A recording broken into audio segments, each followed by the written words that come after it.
सच्ची खबर देख कांसी राम साहब रहे हो, जितने हमारे संतों गुरु महापुरुषों, चाहे डॉक्टर राम मनोहर लोहिया रहे, बाबू जय प्रकाश रहे, बाबू चंद्रशेखर सिंह रहे, जितने हमारे मेरे दोस्तों संत गुरु महापुरुष रहे, उन्होंने देश के लिए, समाज के लिए काम किया।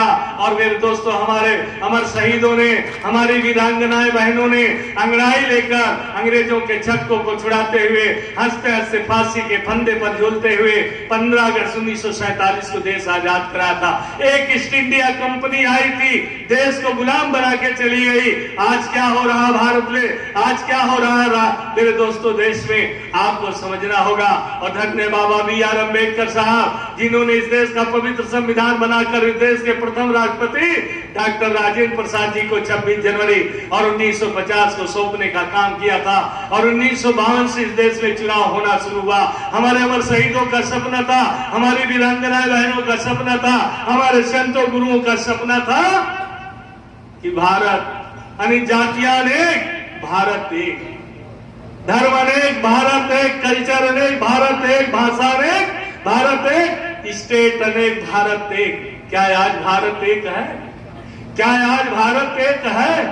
अगर आज भारत एक होता, क्या हिंदू राष्ट्र की बात ना होती, हिंदुत्व का नारा ना लगता, हिंदू मुसलमान का नारा ना लगता, जो धार्मिक उन्माद फैलाकर हमारे बीच में ईर्षा जहर पैदा करके ये वोट के सौदागरों से आपको सावधान होना होगा। ईगो खत्म कर दो, हर छोटे बड़े को सम्मान दो, हर वोटर को प्यार दो, तो निश्चित परिवर्तन 2024 में आएगा। कोई ताकत रोक नहीं।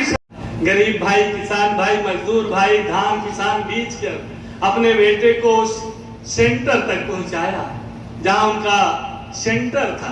जब हमारा बेटा बेटी, हमारे नौजवान पढ़े लिखे भाई बहन जब कुर्सी बेंच पर बैठ गए, कापी बढ़ गई, पर्चा बढ़ गया, तो पता चला पर्चा लीक। ये पर्चा लीक कराने वाली सरकार है डबल इंजन की। इससे आप कभी भी उम्मीद मत करना। और मेरे बैकवर्ड भाई, दलित भाई, सुन लो, अगर संविधान सुरक्षित रहेगा तो आरक्षण भी सुरक्षित रहेगा।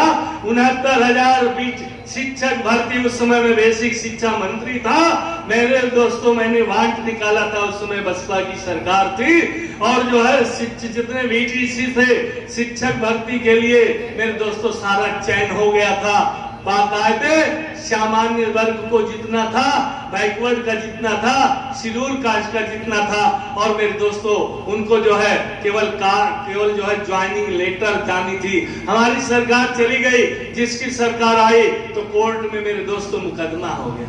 आज तक झेलते झेलते जब किसी तरह माननीय उच्च न्यायालय ने फैसला दिया तो 69,000 देखिए हमारे राष्ट्र पर डकैती डाल रहे हैं, लूट रहे हैं।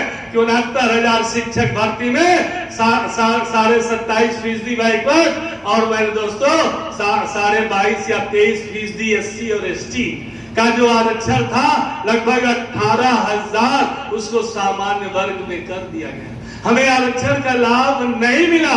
और मेरे दोस्तों एक चीज और कहना चाहता हूं, किसने कहा था धरती मैया मैं देश को बिकने नहीं दूंगा।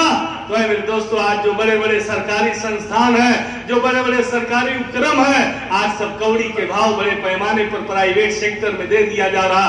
किसने कहा था गरीबों, हवाई चप्पल पहनने वालों, मैं आपको हवाई जहाज से उड़ाऊंगा, तो हवाई जहाज भी बिक गया, हवाई अड्डा भी बिक गया, बंदरगाह भी बिक गया, LIC बिक गई, BSNL बिक गया, रेल बिक गया। आज मेरे दोस्तों शिक्षा भी प्राइवेट सेक्टर में देने की साजिश चल रही है।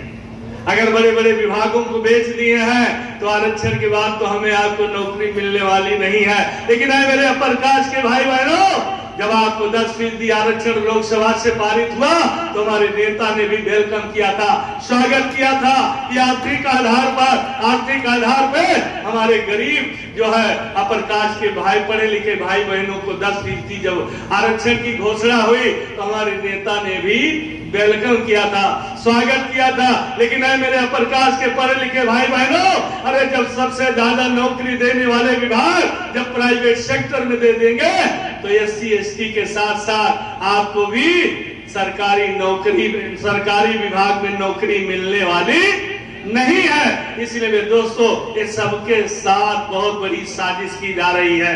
इसलिए मेरे दोस्तों हमें नई शिक्षा नीति से सावधान रहना होगा। और मैं एक चीज और बता के फिर आपसे रजा लेना चाहता हूँ। बातें तो बहुत है, 2-4 घंटा ये बाबू स्पीकर लगा रहेगा, बैटरी ढीली होने वाली नहीं है। लेकिन आपकी बैटरी ना ढीली हो तो रामचल की बैटरी दिन दूना रात चौगुना आगे रहेगा। जैसे मैंने निवेदन किया था भाई कुर्सी भरी रहनी चाहिए, मैंने निवेदन किया था कि कुर्सी भरी रहनी चाहिए। आज जितनी संवैधानिक संस्थाएं हैं सब लुंज पुंज हो गया। जो वो कह दे